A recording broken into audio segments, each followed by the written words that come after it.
All right, good afternoon, everybody. Hope you're having a great start to your week. Sorry, I am just looking for a pen or pencil that will work. Oh, here we go. Got it in the backpack. Um, Sorry, I started this video and then the last second remembered something I wanted to do. Anyways, we are on Unit 9, Session 1. So, Unit 9, Session 1, and we're starting a new unit. So we're finished with the book of Joshua and we're moving on to the book of Judges. And actually, this unit has, I think, it has 6 weeks that we'll spend in this unit. Five of those weeks will be talking through kind of the narrative of the next kind of era in Israel's history.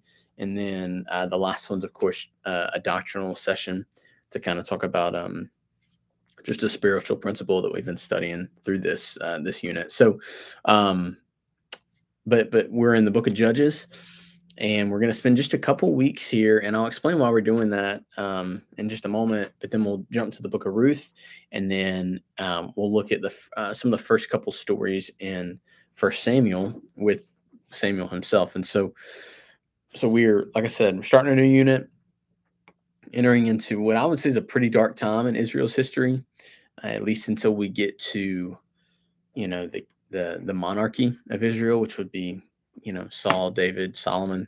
Of course, Saul wasn't a good king, um, but then David, that was the golden era of Israel's history, if you will. So, but like I said, we're in the book of Judges, and it's going to start in chapter 2 and work through that whole chapter. And what chapter 2 really does of this book is it gives us a picture of um, kind of the cyclical nature of Israel's sin. So that's really what the book of Judges is all about. And it's about the Israelites doing what was right in their own eyes rather than what was right in God's eyes. And so that's your lesson really lays out what kind of happens, really, that what that cycle of sin really is. Um, but I'm going to add a fourth point kind of in that. And so maybe you want to write this down, or maybe you already know this, or whatever it may be. But I think it is helpful for us to know this because it, quite honestly, is a picture of our sin most often as well. It's kind of a picture of human nature, if you will. But it starts at the top where it's Israel chooses to sin, so they fall away. So Joshua has died, and there's really no leader to replace him. And so, without strong leadership, people will fall and they will stumble. And um, so they fall into sin. And then the second part of that cycle is when they've fallen into sin, God will send judgment on His people for their sinfulness. And most often, this came in the form of a rival nation that would overtake them or enslave them or attack them. Sometimes it came in natural disaster, but most often it came through another nation being uh, raised to power by God to judge God's people, which is pretty interesting. And then God will send a judge who will kind of rescue God's people. He'll be used by God to overthrow the nation that God actually raised up to judge His own people. He'll raise up a leader to help destroy that nation, and all the people will, rejoice and look forward to God. Hang on, I think our okay.